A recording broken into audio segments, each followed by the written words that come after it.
Our first guest today, that's from Fear the Walking Dead, Wendell. Also, he is a huge space in my heart from Galaxy Quest. A huge Atlanta warm welcome for one of our local friends, Daryl Mitchell. Daryl, come on out, friend.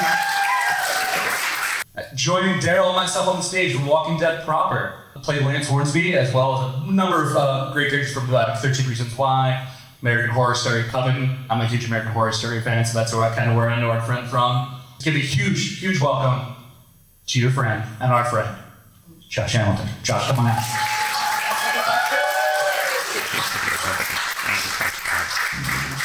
All right. Thank you, gents, for making it. So, Atlanta, you guys have some experience here, between work and, living nearby. Is this the first time you guys have done panels or conventions in the Atlanta area, despite being here and kind of orbiting this space for a while? Well, it's actually, I spent very little time in Atlanta because we were like an hour outside. We all stayed down there, so I don't know the city as well as I'd like to. This is definitely my first convention in Atlanta. Nice. Well, me, I've been here 20 years. I've been in Atlanta, living, But the crazy part is, I bought my house and booked the John Larroquette Show. Right, in that same time. So I bought my house and went to LA for 10 years. So my house became my summer home, and my apartments became my primary self-living in Packers life, right? It went backwards. Yeah. But I loved it. I never left my house. My kids grow up here, so right. It's great. It's got the roots. You build those roots up, you kind of speak and stuff. This is my first symposium in Georgia. Well, man, I'm glad you guys are both here. Yeah, I've been a convention moderator for 10 years, working for 20 years. So, to know that this is y'all's first one here. Welcome home, right? There you go. So, I want to kind of dive into before you guys start doing questions, and whenever you have a question, guys, just go ahead and jump on up, and no hesitation, just go on and jump to the mic. But I want to kind of open up. Are you jumping in? No, I just heard you say before I came out that not to get too crazy with the questions. I just want to say, get crazy questions. I've kind of played it cool. You're allowed to go crazy. So I kept the official speech. So let's go and take our first question, and then I'll kind of bounce around since you're already up there. Hi, introduce yourself. My name is Fashawn. Walking Dead is my favorite show, as long as you still go straight to it. So I watched the show, and it probably about maybe 2/3 weeks from the show, I read all of the comics, so I got to see comic book Lance before TV show Lance. Did you ever read comics? No, I glanced at a few, but right before I got the job, I asked Angela Kang, the showrunners. I said, should I read comics? And she goes, well, we're running them really differently than he is in the comics. And I saw what he looked like in the comics, but she said he's not in it that much. Right, in the comics, at least the part that I saw. Anyway, I didn't do a deep dive because I didn't want to get a different idea. If they were running something differently, I didn't want to be like, but that's not how it was in the comics. So I actually tried to keep it a little separate. Yeah. I'm gonna give you your props because your portrayal of Lance, every time he was on screen, I was pissed off. And when you got that arrow in your head, I was like, see, I knew he had coming. You don't listen. It was really good. You sound like my wife. That's cool. Thanks for that. There's a certain pride that comes when someone comes up to you and go, man, I hated you. Right? Yeah. What do you get from that? Because you've got a history of some villainous characters and stuff like that. What is it about being hated that's so fun? I mean, I've played jerks before, but I never played like a real villain for a whole season. And the thing is, obviously no one thinks of themselves as a villain. He just thinks he's trying to do what he should be doing. And and I was a little intimidated though, because the show's had so many great villains. I mean, some incredible villains. I was like, no one's gonna be interested in Lance after, Alpha and the Governor, right? And he's ambitious and he's kind of conniving, but he's not like, a bloodthirsty sociopath. I mean, maybe, on a bad day, maybe, but not a full mustache twirler. No, right? Yeah, I mean, it's funny. When they hired me, they said he is the villain, but we don't want to know he's the villain. He's just sort of, a little friendlier. I'm like, oh, okay, all right. They didn't really tell me all that much. I mean, they don't tell you exactly what you're doing. Yeah. So, but it's just really nice to hear that people weren't bored by him as a villain because, I Alpha blew me away. So. Right, yeah. Yeah. That was on Samantha Morton, right? Yeah. Who was just a phenomenal actor. I remember, right? It's incredible. So, like, for me, and I was being very candid with that backstage, I'm not a big Walking Dead person for the Walking Dead person, so it seems kind of weird that I am. So, I'm just going to cut it out. I accept that. But what's great for me is, like, me not keeping up with the show because there's just so much great media out there. There's so many great stories to be a part of. I've got a lot of friends who work on these shows, which is why I think I never got it. It was always surrounding me here in the culture. But, like, knowing that you two guys, not even watching the show, like, knowing your presence without even interacting with the show, like, speaks volumes to me. And so, like, because of the fans, the way I see you guys interact online, kind of creates this whole culture around this fandom that I just think is exciting. What's it like to be a part of that for you? Man, you know what? It was so great to see when Wendell had went away from me. Mm-hmm. And the whole thing started as, where is Wendell? And Coleman's character had me locked up in the tower. So nobody knew where I was at. So I started this whole thing online like, where's Wendell? So everybody started, hit me on Twitter and everything like, dude, why you coming back? I said, I can't tell you that.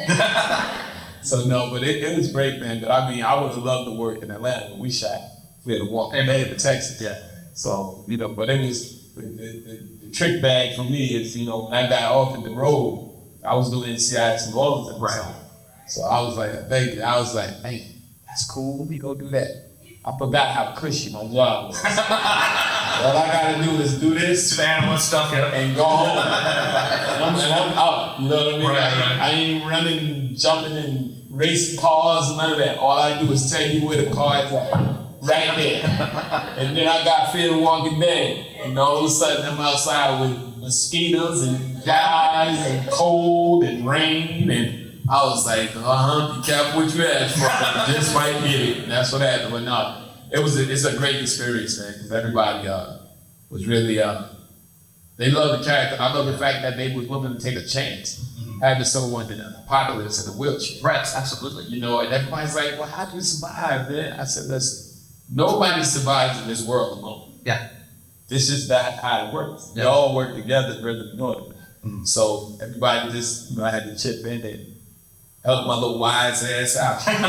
So I think there's some kudos to that to storytelling too, because like you typically see, especially in a lot of apocalypse storytelling, can be very ableist, and it kind of forgets that. So I think that's a huge prop to bringing you on and supporting the character authentically. Oh, yeah. And not kind of making a big to-do about it. You're like, here's our character. gave me a Let's make it all shotgun. right. It was a shotgun in the night. Yeah. I did it. Yeah, man. That's awesome. Well, you snuck up under there. Hi, introduce yourself. Hi, I'm Kira, and what's your favorite character in The Walking Dead? You asking me? Yeah. Oh, my favorite character. Oh, man, how do you choose a favorite character? Boy. No pressure. I mean, I'll tell you the truth. I had never seen the show before I got the job. I have to admit. I know. I didn't have cable. I didn't have TV, and then really, by the time it was on Netflix, I was like, I'm not gonna watch 10 years of a show. It seemed overwhelming. So when I started watching it, and I thought, there's no way I'll catch up on all of years. Then I got down to my little apartment when we were shooting, and I had all this downtime. There was still COVID. We had to quarantine for 2 weeks, and so I was like, I'll start at the beginning and see how far I get. I started, and I could not. I binged 10 and a half years in 3 weeks. So it's like this fever dream of, all the characters are swirling around in my head. And I might have to say Carol. Yeah. Yeah, who's your favorite? Probably Judith. Oh, yeah, of course. Yeah, she's amazing. Yeah, she's great. Yeah. Well, Daryl, let's take up an opportunity. Do you have a favorite character between Walking Dead or Fear the Walking Dead while we're on this train?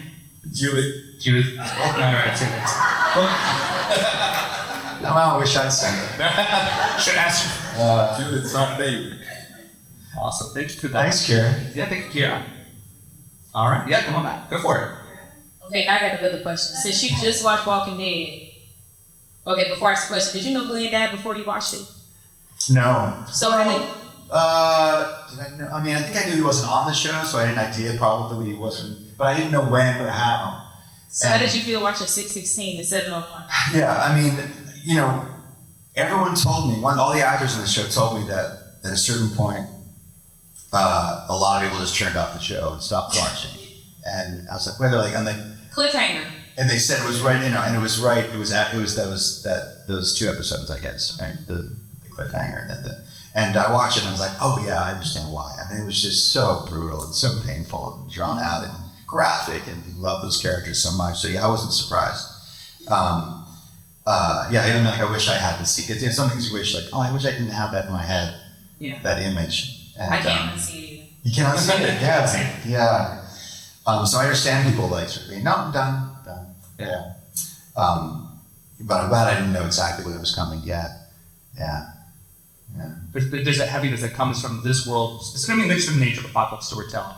You're going to have heavy, brutal elements like that, right? And like for me, like I think I got up to issue something 100 in the comics. So like I did watch the first few seasons of The Walking Dead because you could not within that get away from it. So I was like, all right, I guess I'm a Brady's fan now. I guess I'm watching The Walking Dead now. So like I got into it, but like still being kind of like just inundated with that heft and that weight, but then seeing how the show, you guys navigated a lot of these just brutal stories, but still found a way to make it compelling and make sure your audience and your fans were there and being supportive. I think it's just a wild journey for everyone.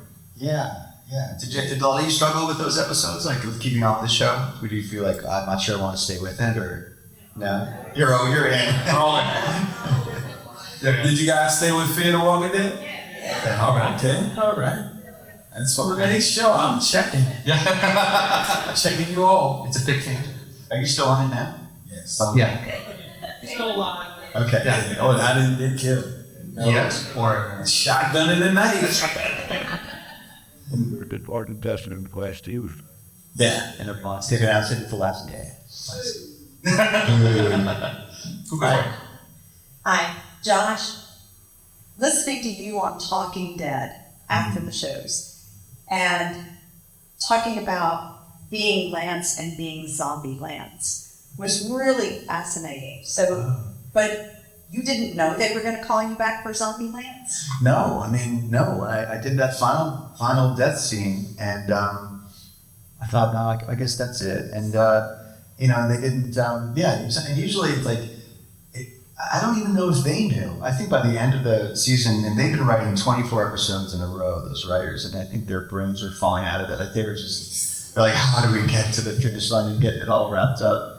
And so I'm not sure they knew, and they didn't say like, by the way, keep yourself available for, They did. That's what I was going to ask. No, did they you have didn't. any lead time? Did the cast know? Were they surprised?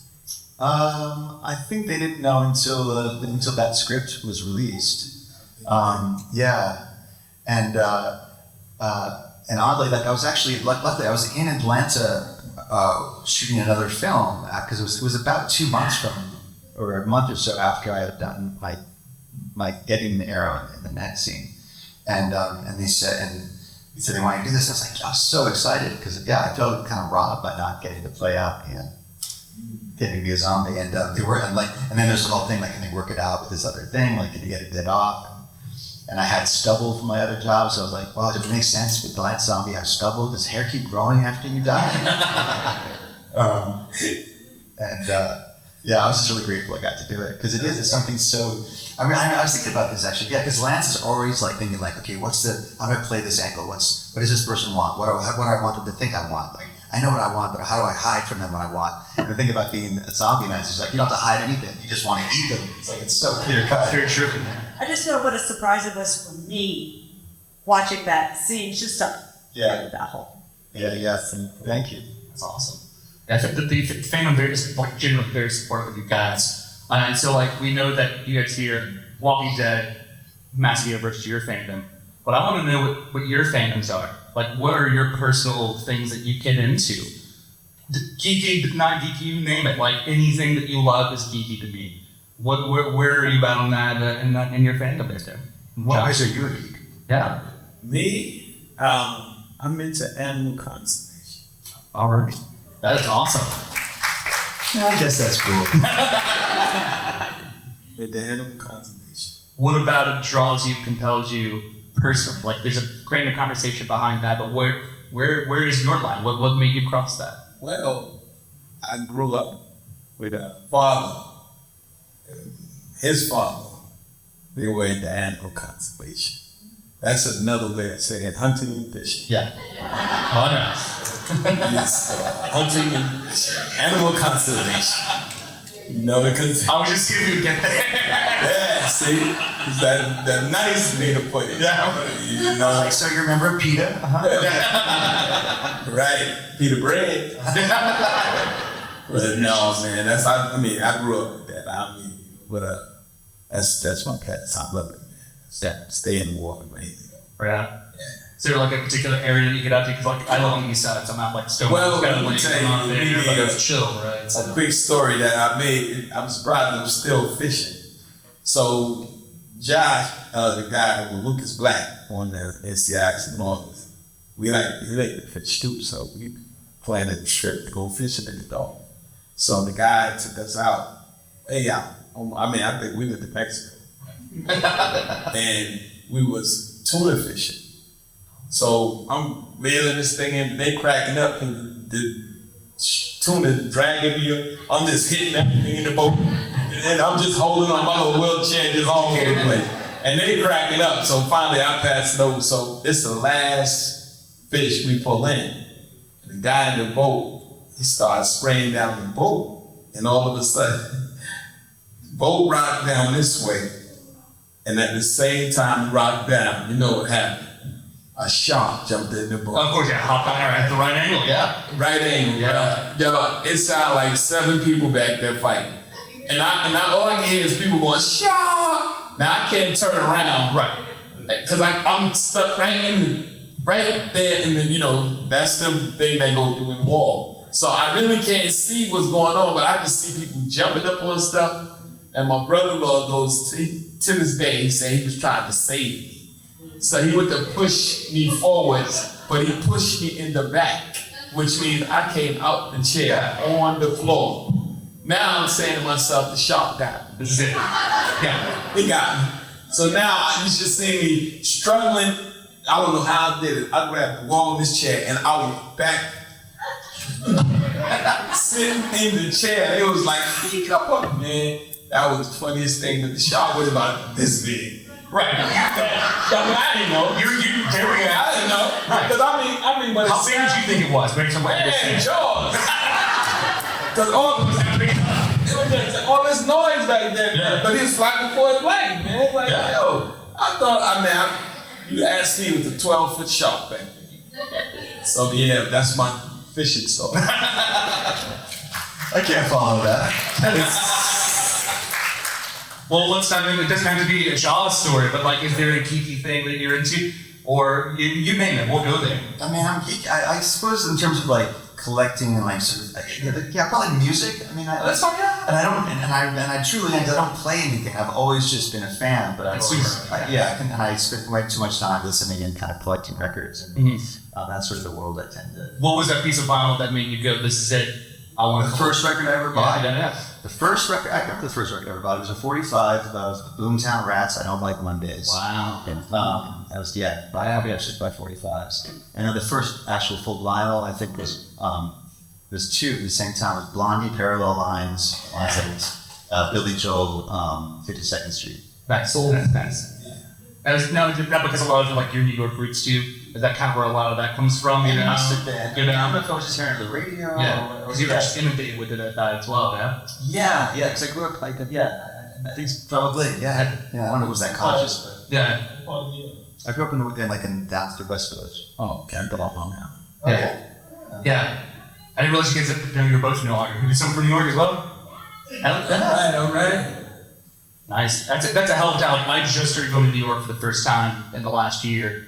Broadway, nerd theater, kid, and stuff like that. And it was one of those opportunities to kind of like get my boots on the ground, never being there. Like, it's always kind of like that myth for a lot of us. Like, oh, we don't get up there. Yeah. So I got up there and just saw a lot of Broadway, hit the streets, walked around the island everywhere, you name it. I was there for 5 days. I probably walked like 10, 15 miles a day, just did everything about it. Yeah. So to know like that's kind of where you came from as well, like for like you did that was like a proof, right?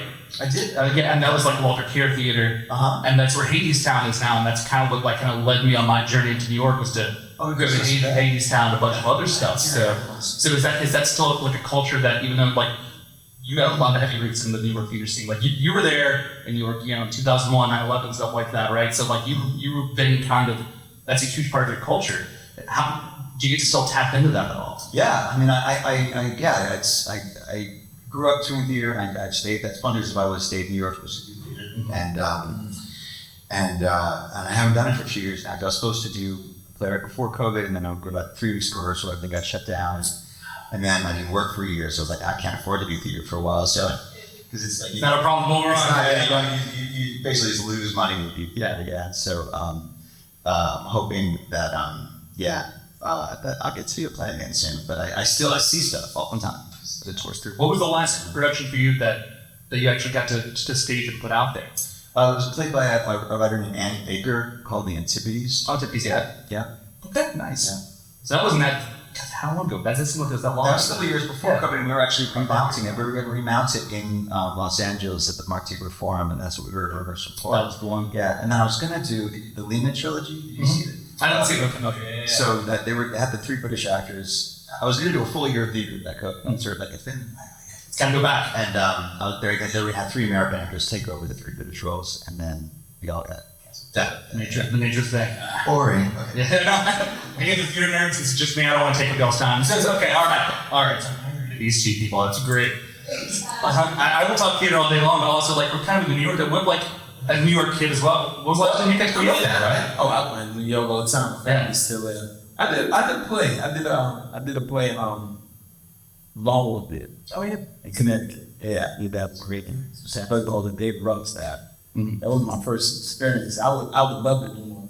I'll be. But then I got people into television, which is almost like theater before camera, live audience. You got the crew there and whatnot. Yeah, that instant gratification. That's what I love about television. What I love about film is the process. Yeah. But the theater, just I looked at that. That's some good work. That's some real hard work. One thing I would like being kind of like the convention circuit and stuff for you guys, like being a real performer on stage with the audience, you're getting that immediate feedback. Oh man. But film TV, like you just got you're getting some there, but you don't really know what the audience is thinking unless you go online or you come to these places like this. How does that kind of bridge that gap for you guys? Oh no, it's great. Yeah, I love to see the people there, because they get to see my person. You know what I mean? You don't get a chance a lot of times to give them back and tell them. So that's why that's why I like coming to these conventions. You know what I mean? Because I'm officially originally from the rap group. I was rapping before I even got from television, and House Party was a movie that was loosely based off my life. So when that happened, New Line Cinema wasn't too familiar with us. So they wasn't too sure about making us the lead. Right. So they started looking for a lead. So they found we had Kid and Play come in and audition with them. And they were like, they liked Kid and Play, but they weren't sure about them either. Mm-hmm. So what they did, the executive from New Line Cinema was polite. Mm-hmm. So as he walked Kid and Play out of the office in Manhattan, lunch had been let out for the high schools. So the kids saw Kid and Play, Lost their mind. That man walked them right back upstairs. That's wow. That's how they got the movie. Because the movie, because Kid, he tells it online, he talks about it, he said, the first script I saw said, "Prove me and Chill," which was us. Yeah. So that's how the movie was supposed to be us. So Play became me, Kid became the other guy, Brew. And my DJ thing, his real name is Balap. And Martin played Balap. So that's how that all came about, and my career just took off from there. So if you've been a school holiday, that might not have happened. It might have been happened for Kid to Play. Because the New Line Cinema really wanted actors. Yeah. They did not want no rappers because they were like, let's be invested. It was a new thing for them at the time too. Yeah, it was. Like bringing hip hop culture in the There mainstream. was only one real actor in that movie, and that was Tisha Campbell. Yeah, Tisha. Everybody else was just in the movie. Yeah. It was funny because it had the click track for you dancing and stuff. But then we was like, that ain't gonna work, partner. So if you ever watch the movie in the dance scene, you notice ain't nobody talking. Because That's right, you can't keep up. You can't actually playing and talk. So they had put music in there for us, but we didn't know no better. Nothing's ever more awkward than doing a big party scene or a dance scene where everyone has to pretend to be dancing because you can't, and you have to also talk loud as if you're talking over the music, but it's silent. And so you're like, "Hi, how's it going?" It's like, you've never felt so down. I just scream like social anxiety and comfort. Yeah. Like no one like being sleep like, oh my god, he's in much of trouble. Wanna dance? Come on. So welcome back up here. Jump on up. Right, but I need a dollop every time I'm seeing House Party. So now I gotta ask, how did you feel about the movie when he came out? It's Not not the good? first time. No, the first one. Or house party? Yeah, the first one. Can you only imagine walking in this theater and it's, first of all, people were buying tickets to other movies because it was sold out. Yeah. So they snuck in the theater. On the When floor. the people came in here, they was on the floor, both sides. And I mean, I'm in my community, and it's like, when I saw my big head, it was like, and the crowd, it looked like the whole movie theater was, like, that's you! It was, you coming from the inner city, and now all of a sudden you want a movie that is hard. Couldn't nobody tell you wasn't cool. That's why my name Chill. No, but it was man, it's something you feel for the first time. You walk, and then when you just all of a sudden you got this fame out of nowhere because House Party was always a movie that was way over. It was way over. Because They still making them. yeah, oh yeah, they still trying. So, but I'm glad to be a part of that. I've been a part of some good franchises. That's a good way to put that. But like we're saying that like House Party was kind of like a groundbreaking because they were taking these chances, mainstream media, things like that, hip hop culture. Like I'm a kid of the '80s, so I was born in UT, so like this kind of stuff. And that you can only I was there, and just watching that as a child explode and seeing like them take a chance on that as a little white kid, it's like yes, Well, they this is good stuff. They just put House Party in the congressional film. Yeah, that's how it is. Yeah, so that's like going with the wind, House Party. Right. You know what I mean? It's like, so when you get up to there, that's a big deal. That's awesome. Yeah, so we was like, I said, what? So it was a monumental film. And Yeah. I like the fact that now it's a film that a lot of young kids are watching. And this new House Party is just started a whole new interest again about House Party. Yeah. So yeah. Because they're still making. I've lost track how many there are, but like I'm a big fan. Like there's a lot of conversation like, oh, remake's bad, but I'm like, nah. And it gets people connected back to the beginning with things like that. Yeah. That conversation still gets to be alive, and here we are 30, 40 years later, we're still being able to talk about that. It's just awesome. Yeah. So, yes. I agree. Was there a turning point for you? Like, was there a role, screen, stage that you made that was kind of like, oh man, this is it for me. This is where I'm at. Like now I'm up late. Was there No. That's the right answer. Well, they always think so, especially as a young actor. Yeah. I always feel like, oh man, finally, it's so hard to get a job. And you finally get a job, and you're like, this is the one that's just gonna change everything. And you realize that's sort of a myth. I mean, not really. It's like because careers are like this, and you sheesh. And you're always feeling like this one's going to change everything, and even if you just got to live your life and get. It's like nothing ever really changes or at least maybe for some people, maybe like for the Friends cast or something. I don't know. Yeah. But those are like the one when like statistically becoming like a famous personality and acting is still a small number. Where you're right, that elevation of like, oh, that person's a brand name now.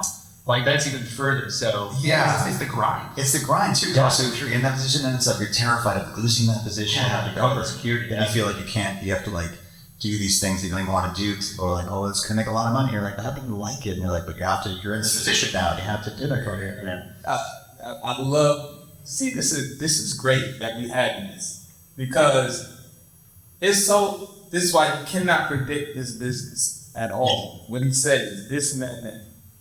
My whole career, House Party was the first movie I think. That was 30-something years ago. So in 2001, I had a motorcycle accident. That's how I ended up in a wheelchair. My whole career, I've never done 2 shows at the same time. I get in this accident, I end up in a wheelchair, and now they call me for NCIS, New Orleans, for 2 episodes. They kept me for the rest of the season, which I ended up doing 12. Yeah. And then from there, they made me a regular, which lasted for 7 years. Yeah. And then I ended up on Fair and Walking Dead for 4 years. And I'm going back between Texas and New Orleans, Texas and New Orleans. But I'm just saying what you just said. There's no comfort. Because you never know when it's going to come. Now it's like, you know, I see people that are like, Daryl. And I turn around like, because nobody know me. I'm that guy. Yeah. You know, like, oh, ain't you that guy from House Party? You that guy from... Now they're like, hey, chill. I'm like, huh? I'm thinking they know me. They're like, I love the show. So you don't know now, like, you just talk about that household name thing, and they love calling me Pat. That's not that crazy. So, but it's just y'all crazy, but I never did 2 shows. Like, who would think, and then they in 2 top franchises under the show. And run on the skit, and then it's like, it's a blessing, but what he just said is tricky. Because you just gotta go with it, and just, whatever happens, but just do your best work. Because it's just tricky. Yeah. You talk about like cartoon filming, like Sexy New Orleans. Are you ever actually here in Atlanta then? Like, do you still ever spend time at the house? Like, are you still being able to do stuff around town? Well, the thing is, when I had my kids, when I was doing, that's when they were younger, they used to come to LA with me during that, like hiatus. Yeah. No, wait, the show. Then the hiatus they were on because I always wanted to go to a movie or something. So I'd go to a location, but then they'd come back. They would have got too old and settled down. Then I had to wind up coming back and forth. So now with no NCIS, we just got a place in New Orleans, and me and wife, we mainly stayed there. But then you willing enough to come and go where they want. So yeah, so it just gotta. You gotta find that balance, right? Oh, yeah, it's tough, especially with the family, right? Just like, yeah. Do you find yourself like a location where you worked or jet set around for this industry? Is there a place that you've ended up, you're like, oh, I never thought I'd be here before, you know? Yeah. Like in a positive way, I should say. It was very clear.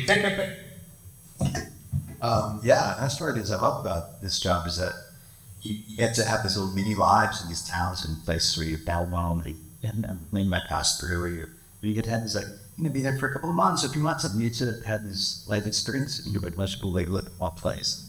But I just have this, but you get to have this little, you know, little mini lives. Well, bruh, let me tell you. Put me in New Orleans for 7 years. Mardi Gras. Just park me right by that wall and just leave me. When he done, just roll me home, Jack. Were you there last week? What? Man, we miss it for nobody. No, sir. That's awesome. I might ride the float next year, though. Sad. Yeah, baby. I know, baby. New Orleans was the first location I ever lived and worked at the same time. Yeah. So I had to get used to that because you go to the supermarket, like then you just go grocery shopping, and you look, it's 75 people behind you. Oh, what's going on? And then you like not realizing it's for you. Yeah. And, you know, so I didn't catch on, you know, on Bourbon Street. You know? Oh, right. Oh, tourist spots, right? Yeah. You become a tourist attraction. Yeah. So you was like, yeah. So it's like, but that was a fun location. And so like, Judge, you never experienced that, like, you again walking into films like an hour south of here. Y'all ever came into town? Did y'all ever have what protocol? Because I'm sure, like, here in Atlanta, like everyone knows, everyone. All involved in that cast. Like, was there any way that y'all discreetly navigated this tribe experience? I'm gonna be honest. You know, we're just gonna stay with combat. I have not been recognized once for the show. No way. They just ain't saying that to you. Maybe because I'm so intimidating. No way. Literally, in New York, no one. I mean, I thought like, oh, you know, traveling around a little bit. No, I have yet to. I mean, maybe it's I don't know. We usually wear a baseball cap. But yeah, no one is actually. I get some of those side eye glasses on. People like they think maybe they know we've been out there. Like, did we go to college together? Or they forget Johns. You're like, I don't know. They saying that. That's all. Yeah. And it's really bothering them. You sort of like try to help them. They're like, well, I'm an actor. They're like, oh, well, what have you been in? They're like, so they sort of like, you sort of look at them and you're like, what the game name is? And you're like, this? And like, no. They're like, this? And like, no. And he's like, this? Or who even that? They're like, I was the guy going, remember you. You're like, you're like this? I'm like, no, you weren't. Look, I didn't bring it up. This is our corridor. We're marching down. Right on. Okay, come on. Interesting. I wanted to ask Josh about the camp. I see you're coming. The camp, yeah. I signed up for the camp. You've been there before? I was there. That was my very first little convention last fall, and it's this camp is it's right in Peachtree City, so it's a dedicated Walking Dead. Oh, nice. Two shops are open. And it's kind of like a mom and pop more convention. It's real small. It was a nice one to start off with, yeah. And then I did one in Rhode Island, and this is my third. So yeah, that only my fourth, I guess. Yeah, I am there then. Good. Let's be there. Yeah. I was just invited to the camp. I never heard about it. This is the applicant position. Yeah, it's small. It's nice though. So this is only your third one. How many of these have you done through Utah? So you said 3, that would be 4. Like, Which one? like fan interaction. I think my third. So it's pretty early for you too then, right? Yeah. That's awesome, guys. Cool. Yeah, come back up here anyway. We got time. Okay, you need help with this. So, What you watching the Lance and Pamela dynamic in the show. Oh yeah. I'm still trying to understand. To me, Lance was so obsessed with Pamela. Every time she would touch it, we just hug. Mm-hmm. And you know we understand that. Like, what is the dynamic and why was it weird? It came out of when I was first talking to Angela about Lance Hornsby and like what his relationship was to the Milton. Milton, thank you. Yeah, she had this idea that he'd grown up kind of working class. Like my father had maybe been the chauffeur for Pamela's father, for President Milton. So I sort of grew up like around that kind of wealth and power, but I was on the outside. And I had this image of him, being a few years younger than Pamela, and sort of like looking at her to the gates, and she was this beautiful kind of, nice, like golden tower girl. And I kind of decided that I've always had a crush on her from like a very early age. And then, so used my connection with the family to start working for her. I just decided that maybe I was just always a little bit in love with her, and she probably knew I was always a little in love with her, because I probably followed her around like a puppy dog when I was a kid. This is something that this is just something we came up with in our own lives to like make it interesting for ourselves. So I'm not surprised that you were confused, because there was nothing in the script I was trying to figure out why he was so obsessed with her. So you just made it make sense. That was what was in my mind. We just thought that would be sort of an interesting color to put in there, but. Yeah, I'm sure many people were surprised.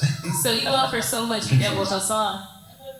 Who was also a grown man. He wasn't a child in the middle of the show like he was a cop. Except cops, I should like. Oh, right. Yeah. He's actually a child. Yeah, I think he was. I think he was a little jealous of Sebastian. Maybe Sebastian's just such a pain in the ass. It makes so much sense. Oh, good. I'm glad you asked. Almost done today. That's awesome. Well, we've got about maybe 5 minutes left of time, so if you have any questions, your last chance, jump on in there. So while y'all find the strength, go for it. I want to ask you guys just off-the-wall question. Give you a little bit of time. What is those thinking questions? I like to kind of close out with. When was the last time that you did something for the first time? When was the last time you challenged yourself to grow and push that comfort zone and did something new to you? And what did you take from that? Because we kind of get stuck in our routines. Doesn't matter where your field is, we get stuck in our routines and we get comfortable. When was the last time you pushed yourself, did something new?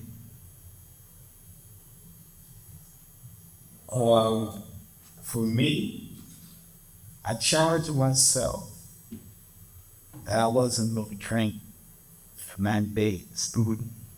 And before I knew it, it was a year. Awesome. Yeah. And I celebrated with a nice triple crown. Oh, seriously, just like I said, I was yeah. Before I knew it, it was like a whole year with a lot of like much. And that didn't have to go with urge. I'm just pounding water. That me, I just I wanted to see if I could do it. And I think so that. That's awesome. If you get out of here, so go on that stuff right. And and all that. You should try it. I should. Yeah. I got to January. I did get to January. I work. Yeah. That's it. I mean, it's I have such a long list of things I've wanted. Well, what's one of those? Just we'll define one of those if you wanted to. If you challenge you to find that strength to do it. What's something that's just right? Well, it's funny. One thing a friend of mine just signed up for sculpture classes in New York, and he was showing me what he was making. I was really inspired. He's like, "You can sign up." I almost signed up yesterday for like a March art class, and because I just I've never really done anything like that, and I found all these reasons like why, that was not a good time, or I can't do that, and I always talk yourself out. I was talking myself out, and it starts March 1st, and I was like, okay, I'm gonna figure it out, and I'm gonna sign up. So this weekend, I really am gonna sign up for our class. All right, so the person who's going to that camp, you're gonna hold him accountable. That's right. We're gonna support you in that thing. That's awesome. Yeah, you got it. Cool. We got our last fan question here. Then come on, introduce yourself. Hi, I'm Kyle. Good to see you. Did one of the things. This question is for both of you. In real life, what is your zombie apocalypse plan? That's exactly what it means. What do you do? Well, I mean, do you mean like in a certain like full-on zombie apocalypse, or just sort of like end of the world normal apocalypse? You mean like zombie apocalypse? I'm sure zombie Okay. apocalypse. I mean, like, I'm not like a survivalist or anything. So I suppose I do. I have a friend who has a house in Nova Scotia, in like the middle of nowhere, and I've always sort of thought like if I could somehow figure out how to get up there, because it's sort of like it's like kind of an island. It's like an island the size of this table, but it's like if I could get there, I might be able to. That's my plan. It's not a very big plan. A whole lot. Yeah. Still. Well, you gotta figure out a way. To get there. Yeah. For me, well, I'm already. I told people if you live in Georgia, you need to have 3 things: a 4-wheeler, a chainsaw, and a generator. Now, as far as food, I'm a conservationist. So, I bow fish too, so I'll make it happen. So so right now all I'm doing is I'm just buying a lot of beans. Yeah, I buy a lot. Now I have my plan. I'm just gonna go to his house. I'm down the road for me. I'm gonna jump. I'm buying beans already. I'm stored up with beans, baby. That's awesome. Cool, thanks for that question. Thank you so much. Cool, and thank you all for some great questions. Give yourselves a hand. And I want to pass on some love to our friends Josh and Daryl. Thank you guys for making it down here. You can pass them take that table time all weekend long, photo ops. You guys are here all weekend, or you're just Friday. You're just here today, so. Yeah, I'm here all weekend. Yeah. So make some time and just give them some fun, and we'll catch you guys next time. Thank you. I'm at table number 34. Thank you so much. This is Ross Marquand, and you are watching Fandom Spotlight, which is awesome. So share, and subscribe. Oh, and have fun and follow your fandom.